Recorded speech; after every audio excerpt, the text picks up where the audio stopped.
all kinds of people watching this that are long Bitcoin, and there's nobody that's short, and nobody wants their windpipe stepped on. I don't blame them. I don't like people who step on my windpipe.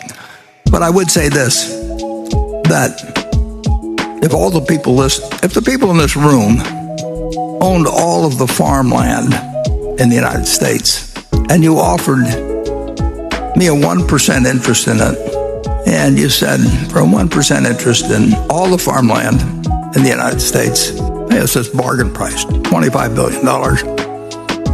I'll write you a check this afternoon, $25 billion. Now I own 1% of the farmland. If you tell me you own 1% of the apartment houses in the United States, and you offer me a 1% interest, so I'll have a 1% in all the apartment houses in the country, and you want whatever it may be for another $25 billion or something, I'll write you a check. It's very simple. Now, if you told me you owned all of the Bitcoin in the world, and you offered it to me for $25, I wouldn't take it, because what would I do with it? I have to sell it back to you one way or another. I mean, maybe I have the same people, but it isn't going to do anything. The apartments are going to produce rental, and the farms are going to produce food. And if I've got all the Bitcoin, I'm back where whatever his name was, who may or may not have existed, was 15 years ago. If I've got it all, he could create a mystery about it. But everybody knows what I'm like. I mean, so if I'm trying to get rid of it, people will say, well,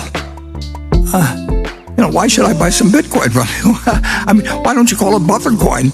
Make your own or something. What? Do something. But I'm not going to give you anything for it. And you'd be right, incidentally.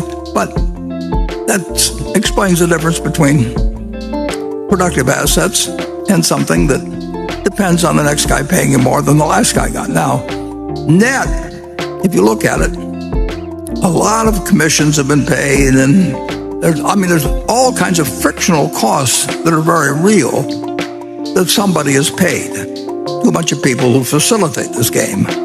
But whatever one group of the public has taken out, or one group of owners, has come in from other people. I mean, it's other people have entered the room and they move money around, but there's no more money in the room. It just changed hands with a lot of maybe fraud and costs involved, and a whole bunch of things you lose. You forget the numbers or get the equation. You can do that with a lot of things. I mean, it's been done throughout history.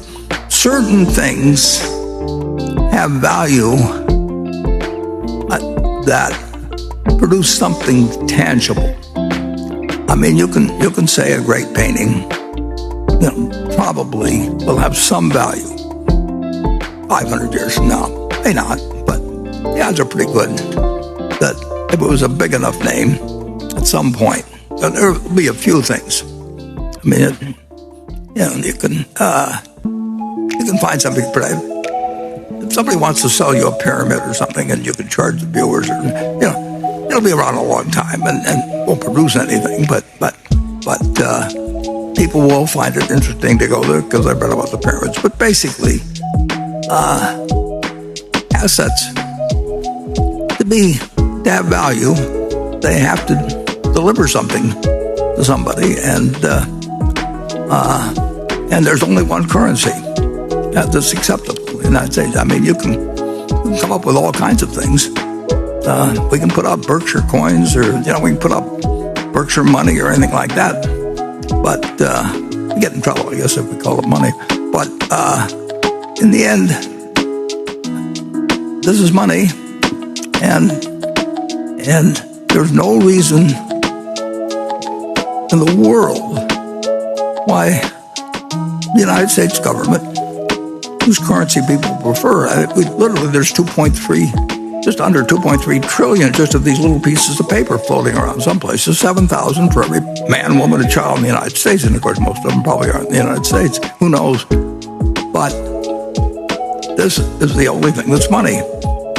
And anybody that thinks the United States is going to change the way they let Berkshire money replace theirs is out of their mind. I mean, so anyway, with those few deficiencies, whether it goes up or down in the next year or 5 years, 10 years, I don't know. But the one thing I'm pretty sure of is that it doesn't multiply, it doesn't produce anything. It's got a magic to it, and people have attached magics to lots of things. I mean, the gold on Wall Street, create magic.